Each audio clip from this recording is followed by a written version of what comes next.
everybody. My name's Rosie Youngs and I'm from the hearing support team. I'm a qualified advisory teacher working for hearing impaired pupils, and I belong to a service called the SPOT team, which encompasses the sensory, physical and occupational therapy services. And since the 1st of September, we also have the CHAOT services linked to our team, which is the communication and autism outreach team.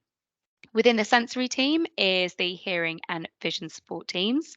The physical team is PIMS, and then we have occupational therapy who support families within the homes. Today, I'm just going to focus on talking about the hearing support team. So I'm just going to jump down to the correct slide. There we go, and start my slideshow.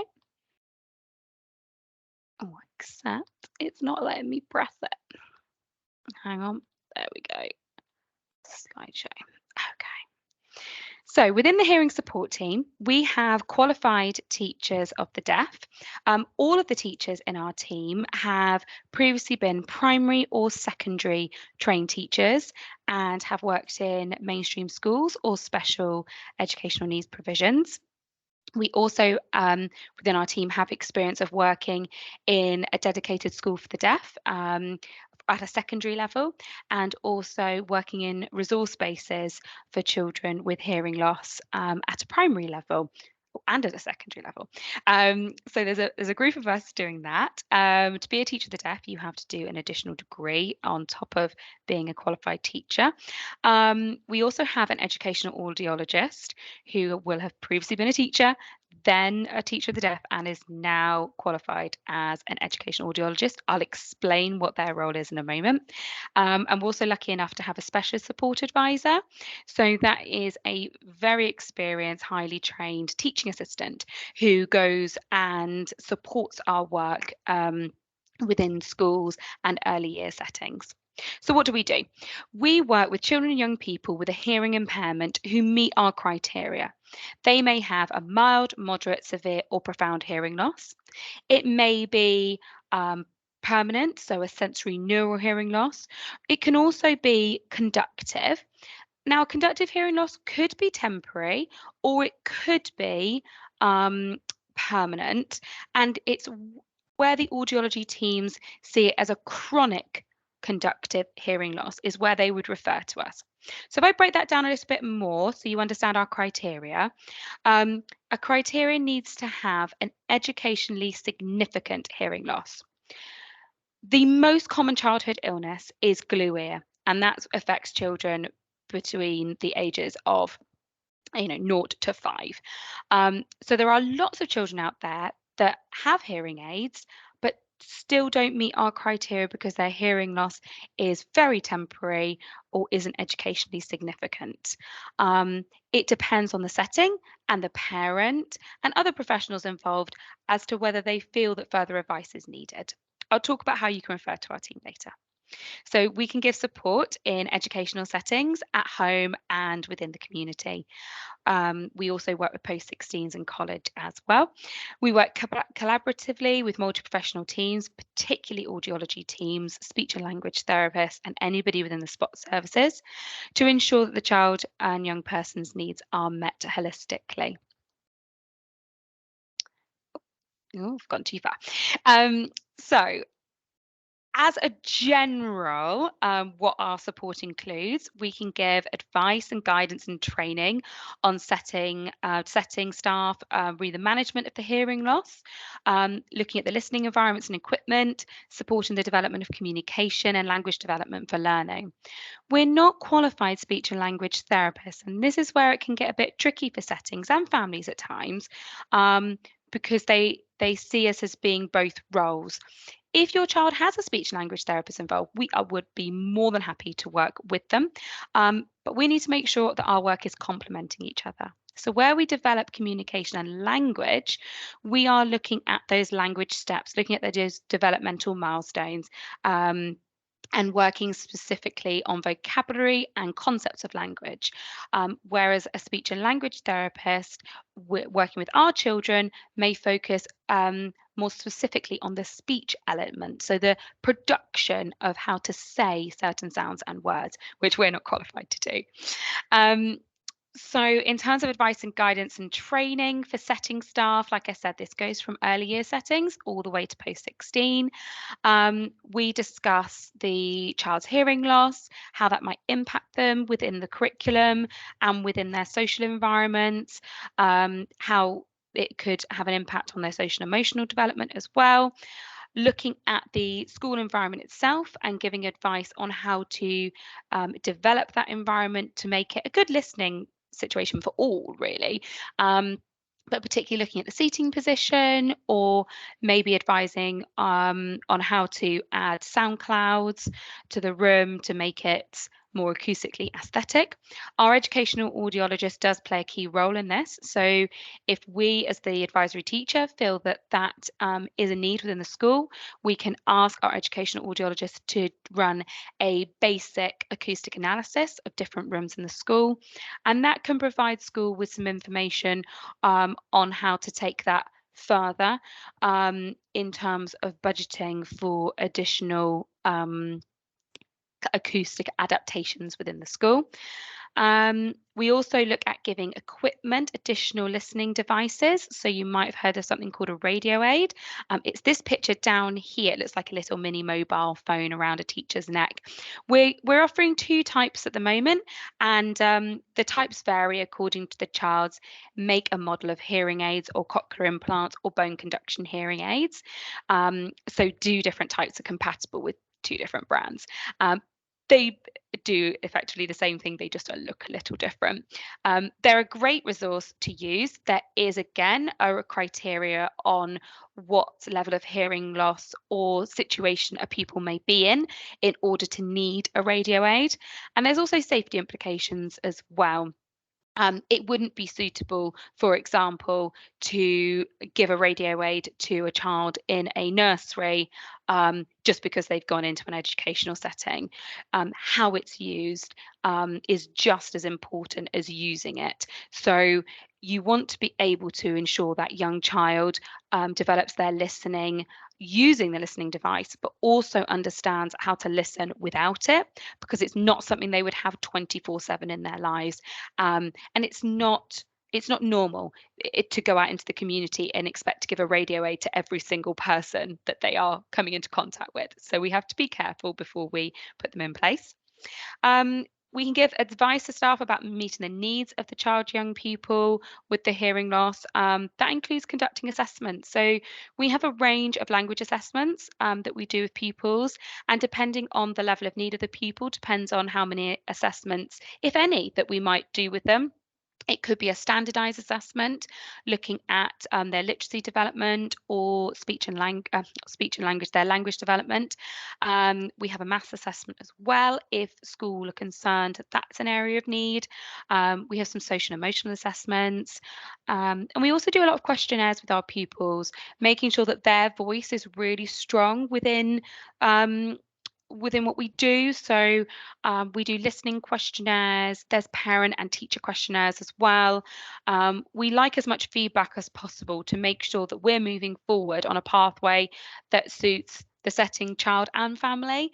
Another thing that we do is called the pupil aspirations and thoughts document, whereby we really home in on the pupil and their voice and make sure that what we're doing on a daily basis meets what they want to do. Naturally, this can be quite tricky with the younger ones, but when they say they want to become a pilot when they're older, for example, we backtrack a little bit and go, all right, how are we going to get there? So we think about ways of meeting that dream goal, which is lovely.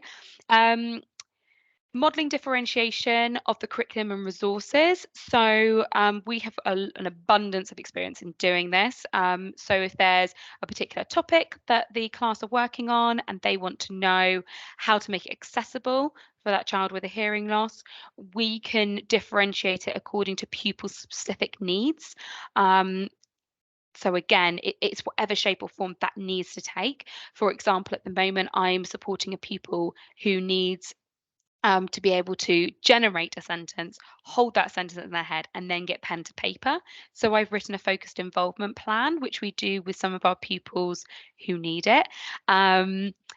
To ensure that the teacher, teaching assistant, or any one-to-ones working with that child know how to scaffold and develop their learning. We can also do deaf awareness sessions. That's with staff, but also with classes. So I'm due to do one with the year 2 class after half term. That's to try and make the classroom more inclusive for the child with hearing loss. As children get older, they point, they ask questions, they want to know what those things are that their friend is wearing. So we do work closely with the family on this and make sure that we have permission, and we also make sure the pupil's very happy with us talking about hearing aids or cochlear implants in front of them. And we do it in a way that talks about everybody with a hearing loss, so aunties, uncles, grandparents, etc. And we also relate it to the fact that some people wear glasses, some people have inhalers, some people have EpiPens. So we're making it seen as the norm, and it's perfectly acceptable for people to have all these different needs, but that's just what makes each individual really special. And we also support links between families and settings. Where parents are happy to share their email addresses with us. Any information we get from external sources, we're happy to directly pass on to them. For the early years pupils, we are also running our early years groups again. They're currently once a term, and they are open to anybody on our case list, whether they have an advisory teacher who they see on a regular basis, or whether they just have a contact name. So depending on their need, but if they're on our case list and they want to come, they are very welcome.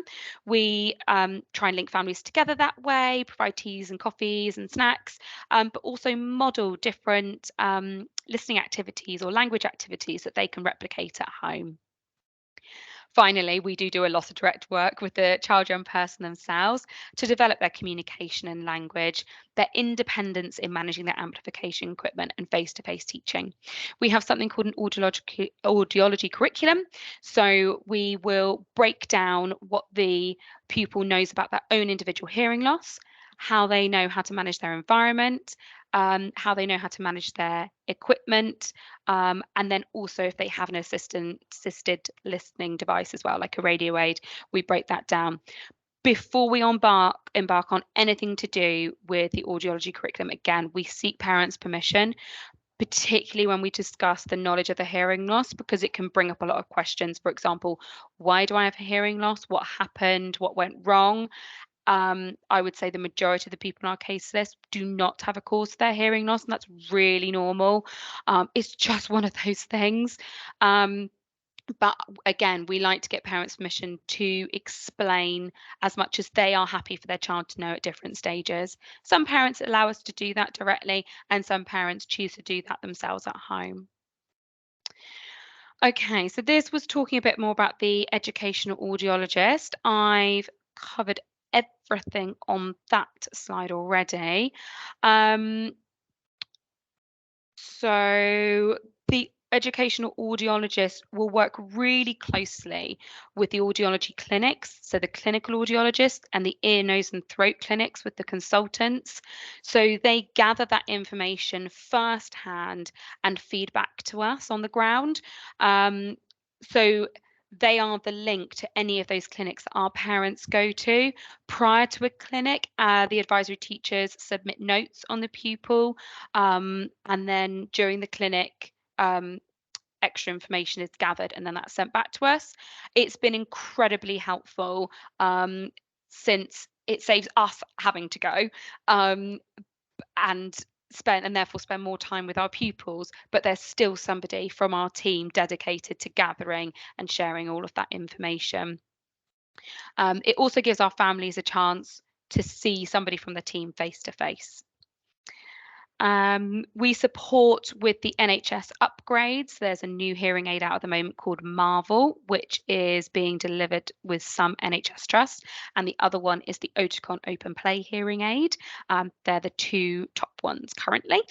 We said about room acoustics. So our educational audiologists can also do speech perception, speech discrimination, and speech audiometry. This is all about how the child can hear and process speech and language within noise in the classroom. It gives us an idea on at what point does that become incredibly difficult for each individual pupil. Anybody with a radio aid does that on an annual basis. So evaluating hearing aids in the field, how they really work, and the educational audiologist make sure that we're always up to date with our training as well. So that is the main bulk of the hearing support team, how to refer to our service. So in order to access our service, like I said, you need to have an educational significant hearing loss. Then you need to complete an EHA form, an early help assessment form. Either ask the setting to do that, or parents can do that themselves. Once that's done, it is processed by our educational audiologist, who will contact the audiology teams to find out the level of diagnosed hearing loss and then decide whether it meets our criteria or not. For some, it might not meet our criteria, but clearly there's a need there, either from the parent's perspective or from the setting perspective. So we may just go and do a one-off visit and give some general advice to make sure that that pupil is being monitored closely. For others, it could just be a phone call, and then others, it could end up being a weekly or even fortnightly visit. So it's a fantastic job. It takes all shapes and forms. I think the youngest baby I've ever had on my caseload was 5 weeks old. So we do take them from the newborn hearing screen if the diagnosis is done there, and work with the family all the way up until the child leaves education. So yeah, I hope that answers everybody's questions. We have got a spot mailbox, which I'll ensure is shared with you.